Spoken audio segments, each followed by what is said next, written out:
Hey y'all, it's Megan and we're sewing up a primrose with a hood and the elastic waistband. You need to cut one center front piece on the fold.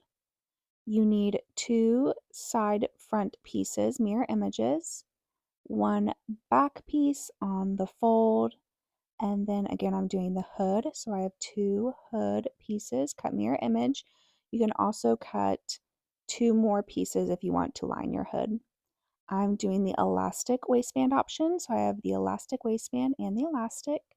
And then I have my sleeve pieces and I have marked the pleat markings just by snipping about 1/8 of an inch in on the top and the bottom, and then two sleeve cuffs on the fold.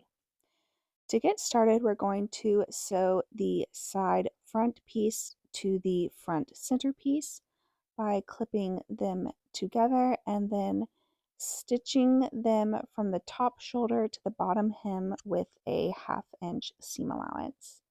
You can press this toward one side and top stitch if you would like, and you're going to do the same thing on the other side.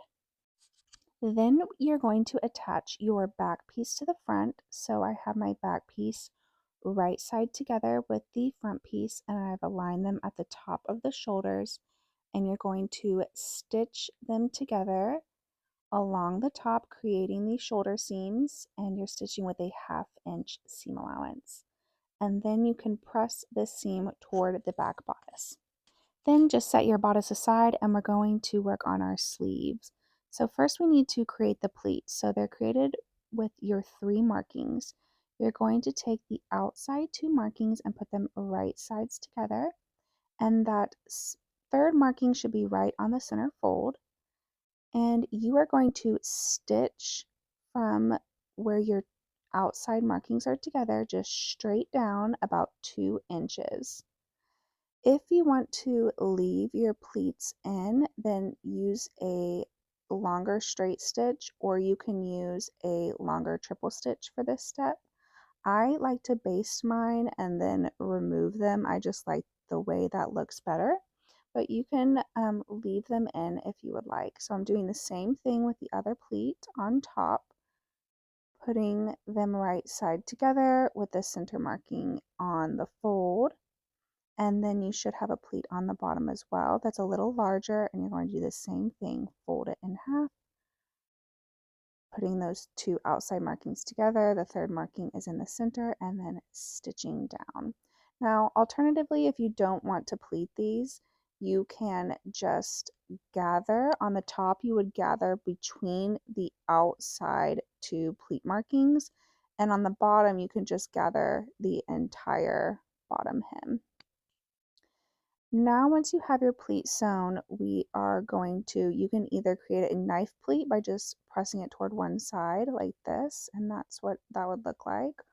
Or you can create a box pleat by flattening the pleat like this, and then you would take that center marking and just align it with the other 2, and this is what that would look like. Either one you choose, you are going to baste it along the top or bottom. This is the bottom of the sleeve, so I'm basting it along the bottom to hold it in place while we finish constructing the rest of the top.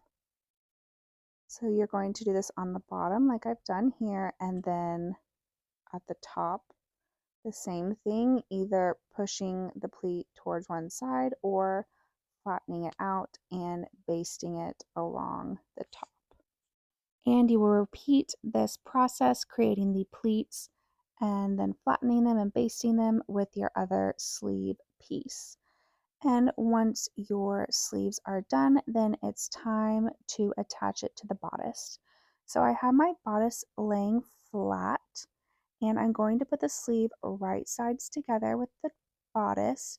You're going to match the center notch to the shoulder seam, and then you're going to pin the end of the sleeve to the back bodice and the end of the other side to the front bodice, and you're going to stitch the sleeve to the bodice with a 1/2 inch seam allowance.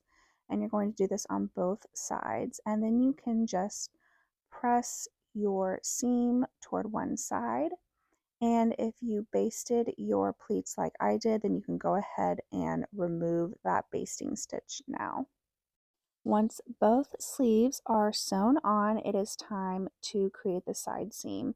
So I have my top right sides together, and you're going to align them at the sleeve seam and the bottom hems, and then you're going to stitch the front and back together with a 1/2 inch seam allowance from the end of the sleeve all the way to the bottom hem of the shirt, creating these side seams. And you're going to do the same thing on the other side, creating the other side seam.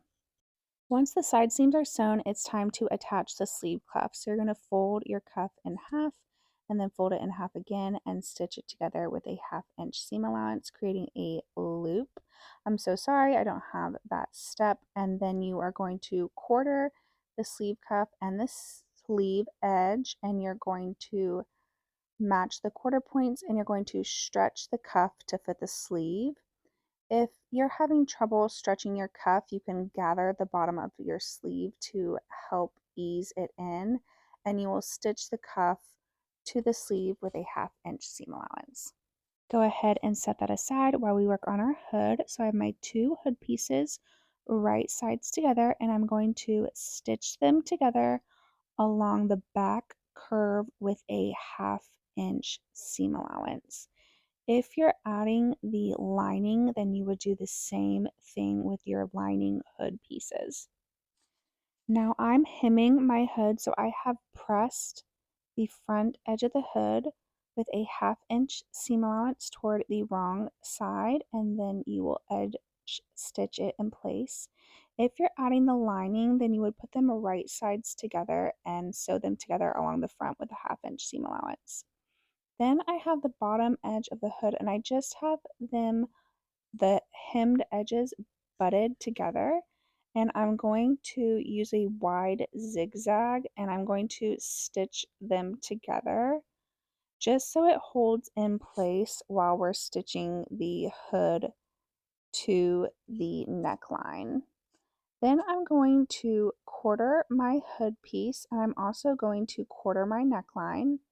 And with the right side of the hood to the right side of the bodice, I'm going to match the quarter points and then stretch the hood to fit the neckline. And then I'm going to stitch them together with a 1/2 inch seam allowance, and you can press the hood toward the bodice and top stitch if you would like.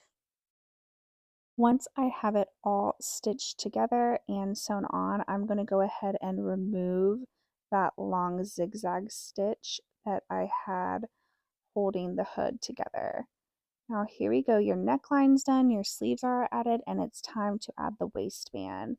So I have pressed my waistband in half, wrong sides together, to have a nice crease, and I'm going to put my waistband pieces right sides together just like this on the short ends, and you're going to take your elastic and you're going to align it directly on that crease fold line, as you can see here. So I have it lined up with that crease, so the top of the elastic is butted up right to that crease line. Then I'm going to fold the waistband over the elastic like this, and you're going to take the other end of the elastic and place it on top, again making sure that the top of the elastic is aligned with the top of the waistband. And then I'm going to stitch through all of the layers with a 1/2 inch seam allowance. And I'm using a longer triple stitch here. You can also use a zigzag. You definitely want to use a stretch stitch though. So here it is, and you're going to flip the band right side out, and your elastic is going to be all enclosed, and this way it won't move around at all while you're wearing it. And what I'm going to do here is I'm going to push that elastic toward that center crease, and I'm going to just pin the band together. So I'm not catching the elastic here, I'm just pinning the raw edges of the band together. And then I'm going to baste along the bottom of the band. So I'm connecting the two band layers together, just holding them in place. It's going to make attaching the band a little bit easier. So you can see the elastic is smaller than the waistband. So as I'm moving, I'm going to move the elastic so I can continue to pin the waistband together. And I'm just working slowly here, and I'm almost to the other side, as you can see here. And then when I'm basting it together, I'm just basting about a 1/4 inch from the edge.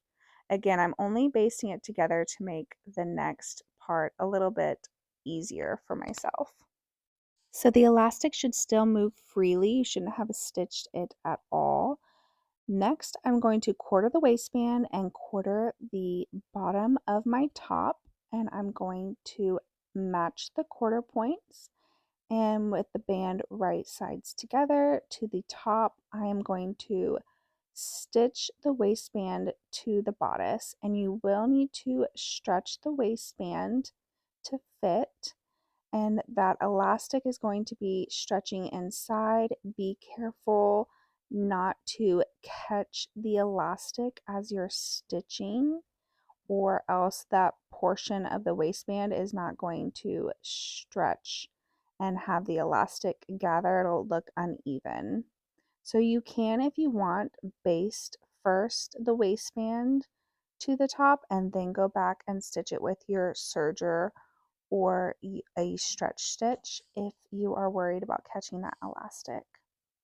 And once it's done, you can give it a nice press and your primrose is complete. If you have any questions, then you can leave them down below and I will try to answer them as always. We do have another video that I'll link below that shows how to add the pocket to the top, and it has the color box sleeve and the neckband option.